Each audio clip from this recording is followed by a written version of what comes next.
வணக்கம், நான் உங்க நீலிமா. நீங்க பாத்துட்டு இருக்கிறது சந்தூர் அழகிய சிநேகிதி. இது முற்றிலும் பெண்களுக்கான ஒரு நிகழ்ச்சி. இதுல வர 4 பகுதிகளுமே பெண்களுடைய வாழ்க்கைக்கும் சரி, அவங்களுடைய தொழில் ரீதியாகவும் வளர்ச்சிக்கும் சரி ரொம்பவே பயனுள்ளதா இருக்கும்.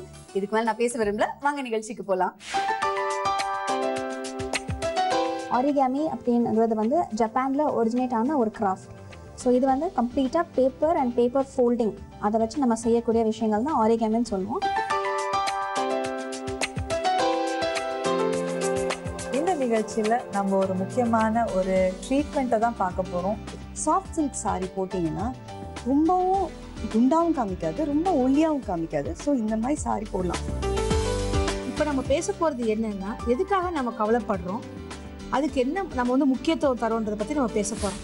இன்னைக்கு வீட்டுக்கலை பகுதியில நம்ம பார்க்க போற விஷயம் ஆர்கானிக் கிரேப். அது எப்படி செய்யணும்னு சொல்றாங்க, பாருங்க.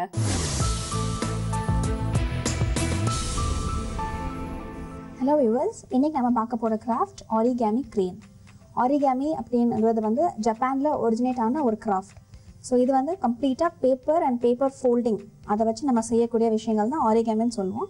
ஸோ இதில் நிறைய விஷயங்கள் செய்யலாம். ஹவுஸ் ஒரு பட்டர்ஃப்ளை என்ன செய்யணுமோ நீங்கள் அதில் எதுனாலுமே நீங்கள் செஞ்சுக்கலாம். எதுவுமே இதுக்கு தேவையான பொருட்கள் ஒன்லி பேப்பர், வேறு எதுவுமே நம்மளுக்கு தேவை கிடையாது. க்ளூ, சிசர் எதுவுமே தேவை கிடையாது. ஒரு சின்ன ஷீட் ஆஃப் பேப்பர் வச்சுட்டு நம்ம எவ்வளோ ஆப்ஜெக்ட்ஸ் கிரியேட் பண்ணலாம் அப்படிங்கிறது தான் ஆரிகாமி. ஸோ இன்றைக்கி நம்ம இதில் பார்க்க போகிறது கிரேன். ஸோ இதுக்கு தேவையான பொருட்கள் பார்த்திங்கன்னா ஜஸ்ட் பேப்பர், கலர் பேப்பர் உங்களுக்கு ஆரிகாமி பேப்பர்னு கிடைக்கிது, ஆயில் பேப்பர், நியூஸ் பேப்பர், இல்லை உங்களோட புக் பேப்பர் எதுனாலுமே நீங்கள் பண்ணிக்கலாம். ஸோ நம்ம எடுத்துருக்கிறது வந்து கலர் பேப்பர். இது உங்களுக்கு வந்து டிஃப்ரெண்ட் ஷேட்ஸ் ஆஃப் கலரில் கிடைக்கிது. இப்போ நம்ம எடுத்துருக்கிறது வந்து rectangle sheet of paper. Origami பண்ணுறதுக்கு நம்ம வந்து ஸ்கொயர் பீஸ் ஆஃப் பேப்பர் தான் யூஸ் பண்ணணும். ஸோ உங்களுக்கு ரெடிமேட் ஸ்கொயர் கட் பீசஸ் கூட இப்போ நம்மளுக்கு கிடைக்கிது. 2 ஷேட்ஸ் 3 ஷேட்ஸ் மல்டி கலர் ஷேட்ஸில் கூட நம்மளுக்கு இது கிடைக்குது. ஸோ இப்போ நான் எடுத்துருக்கிறது வந்து orange sheet of paper. First வந்து நம்ம இதை ஸ்கொயராக கன்வெர்ட் பண்ணிக்கலாம். ஃபோல்ட் பண்ணிக்கோங்க.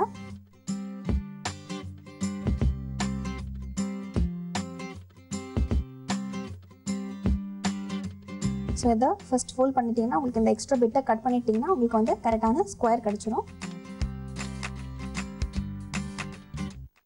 ஸோ பார்த்தீங்கன்னா உங்களுக்கு வந்து ஒரு ஸ்கொயர் ஷீட் ஆஃப் பேப்பர்.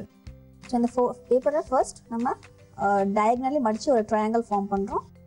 இப்போ இதை ஹாஃபாக மடித்து உங்களுக்கு ஒரு ரெக்டாங்கிள், இதை இன்னும் ஹாஃபாக மடிச்சிங்கன்னா உங்களுக்கு வந்து ஒரு ஸ்கொயர். ஸோ இதை ஃபுல்லாக மடித்து ஓப்பன் பண்ணிட்டிங்கன்னா உங்களுக்கு வந்து இந்த லைன்ஸ் தெரியும். இந்த லைன்ஸ் தெரியணுங்கிறதுக்காக தான் நம்ம இப்போ வந்து இந்த ஃபோல்டிங்லாம் பண்ணோம். ஸோ இதோட ஃபர்ஸ்ட் ஸ்டெப் அப்படின்னு பார்த்தீங்கன்னா ஃபர்ஸ்ட் இதை ட்ரையாங்கிளாக நம்ம வந்து ஃபோல்ட் பண்ணிக்கணும். இதை இன்னும் ஹாஃபாக மடித்து இன்னும் குட்டி ட்ரையாங்கிளாக நம்ம ஃபோல்ட் பண்ணிக்கிறோம். இப்போ நீங்கள் ஆரிகாமி பண்ணும்போது எப்போதுமே வந்து எல்லா சைட்ஸும் ஒன்றோட ஒன்று கரெக்டாக இருக்கணும். இப்போ மேலேயும் கீழே இருந்துச்சு அப்படின்னா உங்களோட ஃபினிஷ் வந்து கிளியராக வராது. எப்போ நீங்கள் பண்ணிங்கனாலும் உங்களோட ஃபோல்டிங்லாம் கரெக்டாக க்ரீஸ் பண்ணிக்கோங்க. ஸோ இப்போ இதுலேருந்து நம்ம ஒரு ஸ்கொயர் கொண்டு வரோம். இப்போ நீங்கள் ஜஸ்ட் இதை ஓப்பன் பண்ணிங்கன்னா உங்களுக்கு ஸ்கொயர் ஷேப் கிடச்சிடும். அதே மாதிரி அவுட் சைட்லேயுமே ஒரு ஸ்கொயர் ஷேப்.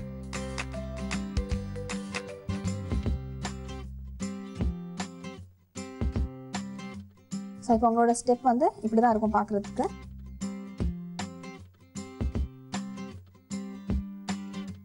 இதுக்கு அடுத்த ஸ்டெப் என்னன்னு பார்த்தீங்கன்னா இப்போ உங்களுக்கு பார்க்குறதுக்கு உங்களோட போத் சைட்ஸ் இப்படி இருக்கும். ஸோ இதை இந்த சைட் இருக்கிற அந்த ஸ்லாண்டிங் லைனை வந்து நம்ம இங்கே கொண்டு வரோம்.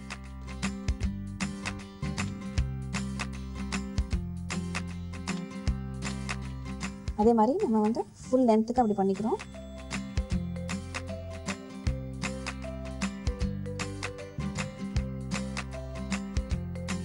இப்போ நீங்கள் எது பண்ணிங்கனாலுமே ஆரிகாமியில் போத் சைட்ஸ் பண்ணணும். அந்த சைட் பண்ண மாதிரியே நம்ம இந்த சைடும் பண்ணிக்கிறோம். அதே மாதிரி இந்த சைடும் பண்ணிக்கிறோம்.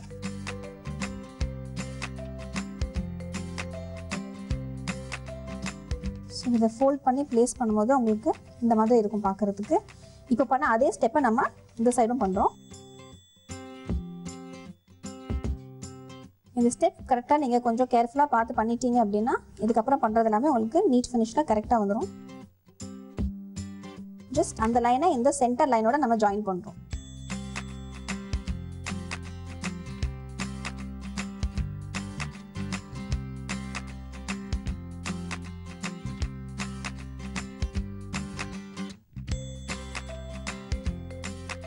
ஸோ இப்போது உங்களோட ஷீட் வந்து இந்த மாதிரி ஷேப்பில் இருக்கும். இப்போ நீங்கள் என்ன பண்ணுறீங்கன்னா இதை இப்படி ஓப்பன் பண்ணிடுங்க. இந்த சைடும் இப்படி ஓப்பன் பண்ணிடுங்க. இப்போ உங்களுக்கு அது ஸ்ட்ரைட்டாக இல்லை அப்படின்னு தோணுச்சுன்னா அந்த எல்லாமே நீங்கள் இப்போது சரி பண்ணிக்கலாம். எல்லா பாயிண்ட்ஸுமே கரெக்டாக அந்தந்த சென்டரில் ஜாயின் ஆகிற மாதிரி இருக்கணும். ஸோ இப்போ நம்ம என்ன செய்கிறோம், இப்படி ஃபோல்ட் பண்ணி வச்சுக்கிறோம்.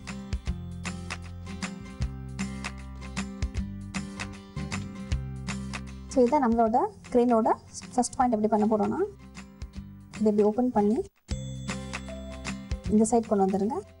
இந்த சைடு ஓப்பன் பண்ணி நம்ம பீக் கிரியேட் பண்ணுறதுக்கு ஜஸ்ட் ஒரு ஃபோல்டிங் தான் பண்ணுறோம். அந்த டிப்பை வந்து ஃபோல்ட் பண்ணிக்கோங்க. இந்த போத் சைட்ஸில் விங்ஸ் ஓப்பன் பண்ணிட்டிங்கன்னா உங்களோட பேப்பர் ஆரிகாமி கிரேன் ரெடியாக இருக்கும். ஸோ இப்போ இந்த நம்ம வந்து 2 கலர்ஸை செஞ்சு வச்சுருக்கோம். இது வந்து பசங்களுக்கு வந்து ரொம்ப பிடிக்கும். இப்போ அவங்க ரூம்லலாம் நீங்கள் வந்து ஒரு ஜஸ்ட் ஒரு ரிப்பன் இங்கே கட்டி நீங்கள் ஹேங் பண்ணிங்கன்னா ஒரு பார்க்குறதுக்கு ஒரு நல்ல டெக்கராக இருக்கும் இது. அதே மாதிரி நீங்கள் டிஃப்ரெண்ட் கலர்ஸில் டிஃப்ரெண்ட் ஹைட்ஸில் செஞ்சு ஒரு கார்னர் ஆஃப் த ரூமில் நீங்கள் போட்டுக்கலாம். பண்ணுறதுக்கு வந்து ரொம்ப ஈஸி. கொஞ்சம் கவனமாக பண்ணிங்கன்னா கரெக்டாக நீட்டாக பண்ணிடலாம். என்னென்ன கலர் காம்பினேஷன் வேணுமோ நீங்கள் அதில் பார்த்து பண்ணிக்கலாம். என்ன நேரத்திலே நம்ம இன்னைக்கு பண்ண ஆரிகாமி கிரேன் உங்களுக்கு பிடிச்சிருக்கும் நம்புகிறேன். அடுத்த நிகழ்ச்சியில் வேறுடன் கிராஃப்டுடன் உங்களை சந்திக்கிறேன். ரொம்ப சிம்பிளா நம்மளுடைய திறமையை மட்டுமே வச்சு பேப்பர்ல எவ்வளவு அழகா இந்த ஆர்கானிக் கிரேப் செஞ்சிருக்காங்க பாத்தீங்களா. இன்னைக்கு அழகும் ஆரோக்கியமும் பகுதியில நம்ம பார்க்க போறது அழகு. அதுலயும் நம்மளுடைய டார்க்கர் தைஸ், அதுல இருக்கிற அந்த கருப்பை எப்படி போக்குறதுன்னு சொல்றாங்க பாருங்க. வணக்கம் நேர்களே. இந்த நிகழ்ச்சியில் நம்ம ஒரு முக்கியமான ஒரு ட்ரீட்மெண்ட்டை தான் பார்க்க போகிறோம். இது மோர் ஆன் டு பியூட்டி. இதை வந்து நம்ம வந்து ஒரு ட்ரீட்மெண்ட்டுன்னு சொல்லலாம். ஸோ இதுக்கு என்ன ஒரு முக்கியமான விஷயம் அப்படின்னு பார்த்தீங்கன்னா, எல்லாருடைய இந்த இன்னர் தைஸ் தொடைகள் இருக்கு இல்லையா, இதை வந்து இந்த இன்னர் அதாவது உள்ளே இருக்கிற தொடைகள் வந்து நம்மளுக்கு வந்து எப்போவுமே வந்து டார்க்கனாக இருக்கும். அதாவது கருப்பு நிறமாக இருக்கும், கொஞ்சம் பேருக்கு மாநிறமாக இருக்கும். சரி, ஃபஸ்ட்டு இது எதனால் இந்த மாதிரி ஒரு டார்க்னஸ் வருதுன்னு பார்க்குறேன். இப்போது ஒபிசியாக இருக்கவங்க, அதாவது குண்டாக பருமனாக இருக்கிறவங்களுக்கு கண்டிப்பாக வந்து நீங்கள் நடக்கும்போது அந்த தேய்ச்சிட்டு நடப்பீங்க. ஸோ அப்போ வந்து நம்மளுடைய இன்னர் தைஸ் என்ன ஆகும்னா, நல்லா உங்களுக்கு வந்து ஒரு லேயராக ஃபார்ம் ஆகி ஒரு வேர்க்கூறு மாதிரி ஸ்டார்ட் பண்ண அந்த ஸ்வெட்டுனால உங்களுக்கு இந்த மாநிறம் இல்லை கருமையான நிறம் கூட அதை அப்படியே கவனிக்காமல் விட்டுட்டிங்கன்னா ரொம்ப டார்க்காக ஆகிடும். ஸோ இதை வந்து ஒரு ட்ரீட்மெண்ட்டு தான் நான் சொல்லுவேன். இந்த ட்ரீட்மெண்ட்டை வந்து நம்ம வீட்டில் இருந்தபடியே எப்படி சரி செஞ்சுக்கலான்றத இன்றைக்கி பார்க்கலாம். ஸோ இதுக்கு ஃபஸ்ட்டு நம்மளுக்கு வந்து தேவையான பொருட்கள் எலுமிச்சைப்பழம், அடுத்தது சர்க்கரை சுகர், அடுத்தது உங்களுக்கு நல்ல ஒரு தேன், ரொம்ப பியோர் தேனாக எடுத்துக்கோங்க, சுத்தமான தேன், அதுக்கப்புறம் உங்களுக்கு பிளெயின் பால். ஸோ இந்த 4 வச்சு தான் நம்ம வந்து இந்த இன்னர் தைஸ் டார்க்னஸை எப்படி போக்குறதுன்றது உங்களுக்கு இப்போ சொல்ல போகிறேன். ஸோ ஃபஸ்ட்டு வந்து லெமன் ஒரு 1/2 கியூப் கட் பண்ணிக்கோங்க. ரொம்ப சீக்கிரம் பண்ணிடலாம் இதை. Lemon 1/2 cube. இந்த செய்முறை வந்து நான் எப்போ வந்து இதை வந்து பண்ணணும்னு சொல்கிறேன். இது வந்து நம்ம காலையிலலாம் நம்மளுக்கு கண்டிப்பாக டைம் இருக்காது. அதாவது ரொம்ப டார்க்கன் இல்லை ரொம்ப ஒபிசியாக இருக்கவங்க கண்டிப்பாக இதுக்குன்ட்டு ஒரு நேரத்தை எடுத்துக்கோங்க. ஸோ ஃபஸ்ட்டு வந்து லெமன் எடுத்தாச்சு. அடுத்தது ஒரு ஸ்பூன், நம்மளுக்கு ரொம்ப தேவைப்பட்டுச்சுன்னா இன்னொரு ஸ்பூன் கூட ஆட் பண்ணிக்கலாம். So 2 spoon sugar, lemon mix பண்ணிக்கோங்க. அடுத்தது தேன். இதை வந்து கொஞ்சம் தாராளமாகவே யூஸ் பண்ணிக்கோங்க, ஏன்னா நம்மளுக்கு நிறைய தேவைப்படும். ஸோ தேன், சுகர், எலுமிச்சை பழசாறு. ஸோ இது 3த்தையும் மிக்ஸ் பண்ணிக்கிறேன். அடுத்தது ஒரு 2 ஸ்பூன் ஃபுல் ஸ்பூன் பாலில் சேர்த்துக்கோங்க.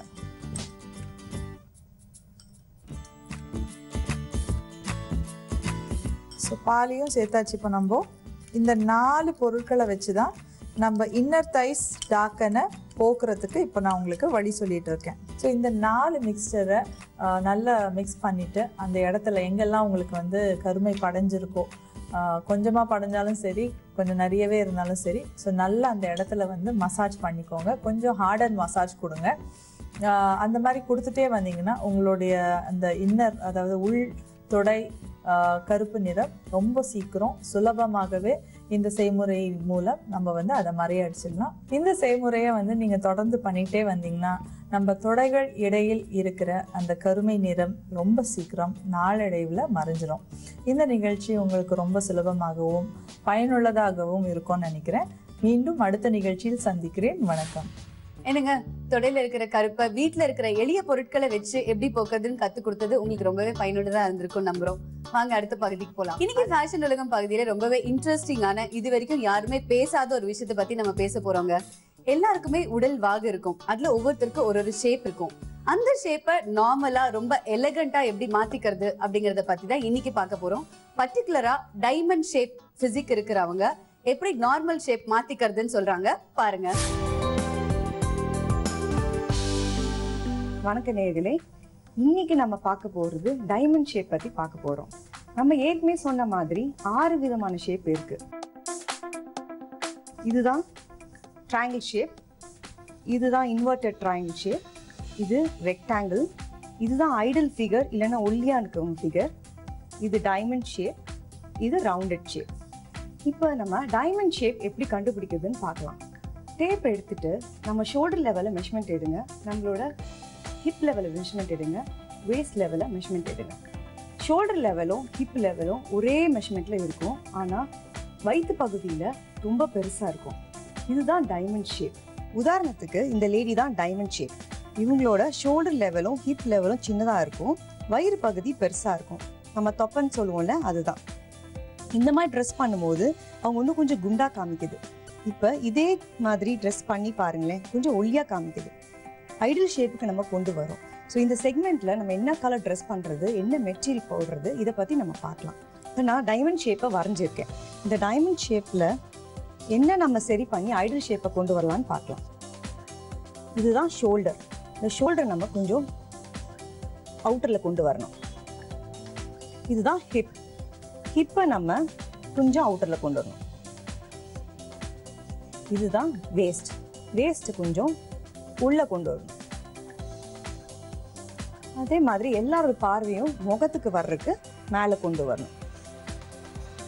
இப்போ இந்த டெக்னிக் யூஸ் பண்ணி தான் நம்ம இந்த செக்மெண்ட்ல என்ன மெட்டீரியல் பார்க்கலாம். இப்போ நம்ம ஏரோ வந்து வெளியே கொண்டு வரணும் ஷோல்டர் லெவலில், ஹிப்பை வந்து வெளியே கொண்டு வரணும் கொஞ்சம், அடுத்தது வேஸ்ட்டை கொஞ்சம் உள்ளே கொண்டு வரணும், அடுத்தது ஃபேஸ்க்கு எல்லாரோடையும் பார்வையும் நம்மளோட ஃபேஸ் கொண்டு வர்றதுக்கு ஏரோவை மேலே கொண்டு வரணும். இந்த டெக்னிக் யூஸ் பண்ணி தான் இப்போ நம்ம செக்மெண்ட்டில் என்ன மெட்டீரியல் என்ன கலர் பற்றி பார்க்கலாம். இப்போ டைமண்ட் ஷேப்புன்னா என்னென்னா தொப்பை இருக்கும் அவங்களுக்கு. ஸோ இவங்களுக்கு என்ன மாதிரி மெட்டீரியல் என்ன மாதிரி கலர் போடலாம் போடக்கூடாது, இதை பற்றி நம்ம பார்க்கலாம். இதுதான் சாஃப்ட் சில்க்குன்னு சொல்லுவாங்க. சாஃப்ட் சில்க் சாரி போட்டிங்கன்னா ரொம்பவும் குண்டாவும் காமிக்காது, ரொம்ப ஒல்லியாகவும் காமிக்காது. ஸோ இந்த மாதிரி சாரி போடலாம். இது கிரேப் சில்க். இது பிளெயின் கலர். அடுத்தது கான்ட்ராஸ்ட் பார்டர். கான்ட்ராஸ்ட் பார்டர் பிளவுஸையும் இதுக்கு போடலாம். பிளெயினாக போடணும் பிளவுஸ் இதுக்கு. அடுத்தது இதுதான் சாஃப்ட் காட்டன் சொல்லுவாங்க. நம்ம எல்லாமே சாஃப்டாக தான் போடணும், இல்லைன்னா இது ஸ்டார்ச்சோடு போட்டிங்கன்னா இதுவும் குண்டாக காமிக்கும். ஸோ இதுக்கு சின்ன பார்டர் இருக்குது, அதனால் ரொம்பவும் ஷார்ட்டாக காமிக்காது. இந்த மாதிரி சாரிக்குன்னு பார்த்தோம்னா சாரிக்கு பிரிண்டட் ப்ளவுஸ் போடலாம், இல்லைன்னா டிசைன் ப்ளவுஸ் போடலாம். இதுதான் டிசைன் ப்ளவுஸ். இந்த ப்ளவுஸ் போடுறதுனால எல்லாரோட பார்வையும் மேல் பகுதியில் இருக்கும், அதனால இந்த மாதிரி ப்ளவுஸ் போட்டால் நல்லாயிருக்கும். சல்வாருக்கு வந்து அனார்கலி வந்து போட்டால் நல்லாயிருக்கும். ஏன்னா நம்மளுக்கு வந்து இங்கே டைட்டாக வரும், இங்கே லூஸாக ஆகும். இப்போ பார்க்குறது இதுதான் அனார்கலி ட்ரெஸ். இந்த ட்ரெஸ்ஸில் வந்து இங்கே வரைக்கும் வேஸ்ட் வரைக்கும் கொஞ்சம் டைட்டாக இருக்கும், அப்புறம் இங்கே நிறைய செக்மெண்ட் கொடுத்ததுனால நல்லா லூஸாக இருக்கும். இந்த ட்ரெஸ்ஸு போடுறதுனால உங்கள் தொப்பை பகுதியை மறைஞ்சிரும், நல்லா ஒல்லியாகவும் காமிக்கும். அடுத்தது வந்து இது ரொம்ப லென்த் போட்டிங்கன்னா ஷார்ட்டாக காமிக்கும். ஷார்ட்டாக இருக்கவங்க கொஞ்சம் லென்த்து வந்து இன்னும் கொஞ்சம் ஷார்ட் பண்ணிக்கிட்டிங்கன்னா இன்னும் ஹைட்டாக காமிக்கும். இப்போ அனார்கலியை பார்த்தோம். அடுத்தது நம்ம வந்து கிரேப் சல்வார் பற்றி பார்க்கலாம். இந்த டைமண்ட் இருக்கவங்க வந்து கொஞ்சம் ஸ்லைட்டாக ஏ லைன்ஸ் சல்வாரை போடலாம். பிரிண்ட்டும் ரொம்ப பெருசாக இருக்கக்கூடாது, கொஞ்சம் சின்ன சின்னதாக இருக்கணும் பிரிண்ட்டு. கொஞ்சம் டார்க் கலர் டாப் போடணும். இதுதான் கிரேப். இதுக்கு பேண்ட் வந்து ஸ்ட்ரெயிட் ஃபிட்டிங் பேண்ட் தான் போடணும். இதுதான் ஸ்ட்ரெயிட் ஃபிட்டிங் பேண்ட். இந்த பேண்ட் போட்டிங்கன்னா ரொம்பவும் ஒல்லியாக காமிக்காது, ரொம்ப குண்டாவும் காமிக்காது. அடுத்தது வந்து நம்ம சாரியை பற்றி பேசிட்டோம். சாரியோட இன்ஸ்கர்ட் பற்றி பேசுவோம். இன்ஸ்கர்ட் வந்து இந்த மாதிரி கிரேப் மெட்டீரியலில் போட்டிங்கன்னா நல்லாயிருக்கும். இதுதான் கிரேப் மெட்டீரியல். இது எல்லா கடையிலும் இப்போ கிடைக்குது. இது ரொம்ப குண்டா காமிக்காது, காட்டன் மாதிரி. அதனால இந்த மெட்டீரியல் சாரி இன்ஸ்கர்ட் போடணும். இப்போ அடுத்தது நம்ம வந்து சாரியை பார்த்தாச்சு, சல்வா பார்த்தாச்சு, என்ன மெட்டீரியல் பார்த்துட்டோம். இப்போ நம்ம அக்சசரிஸ் பற்றி பார்க்கலாம். இந்த மாதிரி டைமண்ட் ஷேப் இருக்கவங்க வந்து அக்சசரிஸ் நிறையா போட்டிங்கன்னா பார்வை வந்து மேல் பகுதியில் தான் இருக்கும். ஸ்லைட் மேக்கப் போடணும், அந்த அக்சசரிஸ் நிறையா போடணும். இந்த ஷேப் இருக்கவங்க இந்த நெக்லஸ் போட்டிங்கன்னா நல்லாயிருக்கும். இது கழுத்து ஒட்டி போடுற நெக்லஸ்ஸு. இந்த நெக்லஸ் வந்து டபுள் செயின்னுவாங்க, இதையும் போடலாம். இல்லைன்னா இந்த மாதிரி முத்து செயின் போடலாம். இந்த செயினுக்கு இந்த மாதிரி ஸ்டட் போடலாம், கோல்ட் கலர். இதுவும் கோல்ட் கலர் பிரேஸ்லெட். இதெல்லாம் போட்டிங்கன்னா மேட்சிங்காக இருக்கும். என்ன நேர்களே, இந்நிகழ்ச்சியில் வந்து நம்ம டைமண்ட் ஷேப்னு தொப்பை இருக்கவங்களை பற்றி பார்த்தோம். தொப்பை இருக்கவங்க என்ன மாதிரி ட்ரெஸ் பண்ணணும், பண்ணக்கூடாது, எப்படி அக்சசரிஸ் போடணும்னு பார்த்தோம். அடுத்த நிகழ்ச்சியில் வேற ஒரு பாடி ஷேப் பற்றி நம்ம பார்க்கலாம். என்னங்க, நம்ம உடுத்துற ஆடைகள் மூலமா டைமண்ட் ஷேப்ல இருந்து எப்படி ரொம்ப எலிகண்டா ஸ்லிம் ஃபிட்க்கு வர்றது அப்படின்னு அவங்க சொன்னது உங்களுக்கு ரொம்பவே யூஸ்ஃபுல்லா இருந்திருக்கும் நம்புறேன். வாங்க அடுத்த பகுதிக்கு போலாம். இன்னைக்கு புதுமை பெண் பகுதியில சுமதி ஸ்ரீனிவாஸ் நம்ம கிட்ட பேச போற விஷயம் கவலைப்படுறது. பொதுவாவே பெண்களுக்கு தெரிஞ்ச ஒரு விஷயம் கவலைப்படுறது. ஆனா அதனால எந்த பயனும் இல்ல அப்படின்னு இவங்க சொல்ல வராங்க. மேம் என்ன சொல்றாங்கன்னு கேட்கலாம். வணக்கம் நேயர்களே. இன்னைக்கு நாம வந்து ஒவ்வொரு மனிதனும் செய்யக்கூடிய ஒரு விஷயம் இது. அதை பத்தி பேச போறோம். அது என்ன விஷயம்னு கேட்டிங்கன்னா கவலைப்படுதல். கவலைப்படாம எந்த மனுஷனுமே இல்லை, எந்த மனிதருமே இல்லை. ஆனா இப்ப நம்ம பேச போறது என்னன்னா, எதுக்காக நம்ம கவலைப்படுறோம், அதுக்கு என்ன நம்ம வந்து முக்கியத்துவம் தரோன்றதை பத்தி நம்ம பேச போறோம். இப்போ கவலைப்படுறதுன்னு பாத்தீங்கன்னா ஒரு விஷயம், ஒரு காரியம் நடக்கிறதுக்காக நம்ம கவலைப்படுறதுன்ற ஒண்ணு. இன்னொன்னு வந்துட்டு அந்த விஷயம் நல்லாவே நடந்தாலும் கூட அதை பத்தி அதனுடைய குறைகளையே பேசிட்டு இருந்து நம்ம வந்து கவலைப்படுறதுன்றது இன்னொன்னு. இப்போ ஒரு உதாரணத்துக்கு வந்து ஒரு கல்யாணம் வச்சுக்கோங்க. கல்யாணம்ன்றது வந்து ஒரு சந்தோஷமான ஒரு விஷயம். ஆக்சுவலி அந்த குடும்பத்துல எல்லாரும் ஒத்துமையா சேர்ந்து, எல்லாரும் வந்து உற்றார் உறவினர் ஃப்ரெண்ட்ஸ் எல்லாரும் சேர்ந்து ஒரு விஷயத்த அடுத்த தலைமுறைக்கு நம்ம எடுத்துட்டு போற விஷயம் தான் கல்யாணம். ஆனா அந்த கல்யாண வீட்டுல பாருங்க, அதுக்கு முன்னாடி ஒரு 10-15 நாள் பாத்தீங்கன்னா எனக்கு கவலையா இருக்கு, இது எப்படி முடியும்னு தெரியல, இது எப்படி நடக்கும்னு தெரியல அப்படின்னு ஒவ்வொரு விஷயத்துக்குமே வந்து ஒரு கவலை என்ற வார்த்தையை வந்து சேர்த்துப்பாங்க.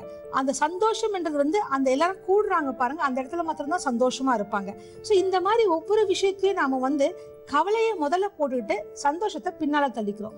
அதுக்கு பதிலாக ஒரு கல்யாணம் என்பது வந்து ஒரு நல்ல ஒரு விஷயம். இது கல்யாணத்துக்காக இல்லை, ஒரு கடை திறப்பாகட்டும், எந்த ஒரு நல்ல விஷயமாகட்டும், ஒரு வீட்லயே ஒரு சின்ன எல்லாரும் கூடி சாப்பிடுற விஷயமாகட்டும், எதுவா இருந்தாலும் சரி சந்தோஷத்தை முதல்ல கொண்டு வந்து அதுக்கப்புறமா அதுல இருக்கிற வந்து நெளிவு சுழிவுகளை நம்ம பார்த்து நம்மளை திருத்திக்கிறது தான் நாம எல்லாருமே வந்து ஒரே டேர்ம்ல வந்து கவலைப்படுதல் அப்படின்னு போடுறோம். ஏன்னா கவலைப்படுறது ஏன்னா life is very short actually speaking. இதுல வந்து 2 வகையான ஒரு கவலை இருக்கு. ஒண்ணு வந்து நம்மளால மீறி நடக்கக்கூடிய விஷயங்களையும் நம்ம வந்து கவலைன்னு போடுறோம். நம்ம கண்ட்ரோல் இருக்கிறதுக்கும் நம்ம வந்து கவலைன்னு போடுறோம். நம்ம சுத்தி இருக்கிறவங்க கிட்ட நம்ம பேசும்போது சில விஷயங்கள்ல கருத்து வேறுபாடு வரும்போது அதை நம்ம வந்து மனசளவுல எடுத்துட்டு அதுக்காக கவலைப்படுவோம். ஏன் இப்படி நடக்குது, எனக்கு மாத்திரம் ஏன் இப்படி நடக்குது. இது ரொம்ப ஃபேமஸ் சென்டென்ஸ் ஆக்சுவலா. கவலைப்படுறவங்க ஒரு சோகமான ஒரு முகத்தை வச்சுட்டு எனக்கு மாத்திரம் தான் அது வாழ்க்கையில நடக்குது அப்படின்னு நினைப்பாங்க. ஆனா ஒரு பரந்த மனப்பான்மையோட நம்ம பார்த்தோம்னா ஒவ்வொரு வீட்லயும் கவலை இருக்கு, ஒவ்வொரு வீட்லயும் பிரச்சனைகள் இருக்கு. ஆனா அதை எப்படி அவங்க வந்து அப்ரோச் பண்றாங்க, எப்படி அவங்க வந்து சந்தோஷமா அந்த வந்து கவலைன்ற வார்த்தையை வந்து எவ்வளவு தூரம் நம்ம வீட்டுல வந்து பேசுறதோ யோசிக்கிறதோ சிந்தனை செய்யறதோ நம்ம வந்து நிறைய குறைச்சிக்கணும். அப்ப என்ன ஆகும்னா அந்த சந்தோஷம் ஜாஸ்தியா வரும். இப்ப கவலை அப்படின்னு நம்ம எடுத்துக்கிட்டோம்னா, இப்ப பசங்க வந்து ஒரு +2 எக்ஸாம் போனாங்கன்னா ரொம்ப கவலைப்படுவாங்க பேரண்ட்ஸ். எதுக்காக அவ்வளவு கவலைப்படணும்னு தெரியல. ஏன்னா அந்த பையன் படிக்கிறான், அவனுடைய ஃபியூச்சர் இருக்கு. ஒரு பேரண்ட்ஸ் அப்படின்னும் போது நம்மளுடைய எக்ஸ்பீரியன்ஸ் நம்ம பார்த்தோம்னா, அதாவது நம்ம வந்து +2 முடிச்சுட்டு ஒரு வேலைக்கு போயிட்டு அப்புறம் யோசிச்சு பார்த்தோம்னா அந்த +2ன்றது வந்து ஒரு முக்கியமான ஒரு கட்டம் தானே தவிர, ஆனா அதுவே நமக்கு வந்து ஒரு கவலைக்கிடமான ஒரு குடும்பமே வந்து +2 படிக்கிறது என்னமோ ஒரு பெரிய ஒரு விஷயமா எடுத்துக்கிட்டு பண்றாங்க. ஆனா லைஃப்னு எடுத்து பாத்தீங்கன்னா +2 மற்றும் வந்து லைஃபை டிசைட் பண்றது கிடையாது. அதுக்கு மீறி நிறைய விஷயங்கள் இருக்கு. அப்ப ஏன் அதுக்காக மிகைப்படுத்திக்கிட்டு நம்ம வந்து கவலைப்படணும்? தேவையே இல்லை. அதுக்குரிய ஒரு முக்கியத்துவத்தை கொடுத்தா போதும். அந்த பையனை வந்து டார்ச்சர் பண்ணி நாமளும் டார்ச்சர் பண்ணிட்டு நம்ம எல்லா ஆக்டிவிட்டிஸும், அதாவது நார்மலா நடக்கிற எந்த விஷயமே அந்த வீட்டுல நடக்காது. நிறைய வீட்டுல பாத்தீங்கன்னா வந்து டிவியை வந்து ஆஃப் பண்ணிடுவாங்க 1 இயருக்கு. அதெல்லாம் வந்துட்டு அதாவது மிகைப்படுத்துறோம். லைஃப்ல வந்து எவ்வளவு முக்கிய தருணங்கள் இருக்கு, அதுக்கெல்லாம் வந்து நிறைய சிந்திக்க வேண்டியிருக்கு. அதெல்லாம் சிந்திக்காம நாம வந்து கவலை 9th வந்ததுமே அப்பா இன்னும் 4 வருஷத்துக்கு நான் ஒன்றும் பண்ண மாட்டேன்ப்பா, என் பசங்க படிக்கிறாங்க அப்படிங்க. அப்புறம் காலேஜ் வருவாங்க, அவங்க காலேஜ் நிறைய நம்ம வந்து கையை விட்டு அனுப்பிடுவோம். அவங்களுடைய ஃப்ரீடம் ஜாஸ்தி கொடுக்கும்போது என்ன பண்றாங்க, அவங்க அதை ஜாஸ்தியா வந்து என்ஜாய் பண்றாங்க. அப்ப திருப்பி கவலைப்படுறோம், ஐயோ என் பையன் வந்து நிறைய சுதந்திரமா இருக்கான், அப்ப நான் என்ன பண்ண முடியும், அவன் வந்து ஏதாவது தப்பான வழியில போயிடுவானான்னு யோசிக்கிறோம். அப்புறம் கல்யாணம் பண்ணி வைக்கிறோம், அதுலயே வந்து கல்யாணம் நல்லா நடக்கணும், அப்புறம் அவங்க வேலைக்கு போகணும்னு நினைக்கிறோம். அந்த வேலை வந்து அவங்களுக்கு நல்ல ஒரு வேலை கிடைச்சாலும் கூட இது பத்தாது, இன்னும் 2 வருஷத்துக்கு அப்புறமா அடுத்த வேலைக்கு அவங்க போகணும் அப்படின்னு நம்மளுடைய எக்ஸ்பெக்டேஷன், அதாவது நாம வந்து அந்த அடுத்த கட்டம் போறதுனால அந்த கவலையோடய நம்ம வந்து வாழறோம். கவலைக்கு முக்கியம் கொடுத்துட்டு நம்ம சிரிக்கிறோம், எல்லாமே இருக்கும். அதனாலதான் நம்ம வந்து வெளி உலகத்துலதான் நம்ம வந்து நடிச்சு நம்மளுடைய கவலையை மறக்கிறோமே தவிர நம்ம வீட்லயே நம்ம வந்து கவலை இல்லாம வாழறதுக்கு நம்ம ரொம்ப ரொம்ப ரொம்ப கஷ்டப்படுறோம் இப்போ இருக்கிற காலகட்டத்துல. இல்ல நம்ம என்ன பண்ணணும்னா, இனிமேல நம்மளுடைய வீட்டுல இருக்கிற நம்மளுடைய கணவர், நம்மளுடைய குழந்தைகள், நம்மளுடைய இன்லாஸ், நம்மளுடைய மாமனார் மாமியார் அப்படி இருக்கிறவங்களோட எவ்ரிடே தினந்தோறும் நம்ம வந்து கவலைக்கு முக்கியத்துவம் கொடுக்காம அந்த சிறு சிறு சந்தோஷங்களுக்கு நம்ம முக்கியத்துவம் கொடுத்தோம்னா லைஃப் ரொம்ப ஸ்வீட்டாவும் அழகாவும் இருக்கும். என்னங்க, சுமித்தி ஸ்ரீனிவாஸ் சொன்னதை வச்சு கவலைப்படுறதுனால ஒரு பிரயோஜனமும் இல்லைங்கிறது கண்டிப்பா தெரிஞ்சிருப்பீங்கன்னு நம்புறோம். நீங்களும் இந்த நிகழ்ச்சியில பங்கு பெறணும்னா ஸ்கிரீன்ல வர நம்பரை கான்டாக்ட் பண்ணுங்க. மீண்டும் இதே சந்தூர் அழகிய ஸ்நேகிதி நிகழ்ச்சியில நான் உங்களை சந்திக்கிறேன். அதுவரை இட்ஸ் நீலிமா சைனிங் ஆஃப்.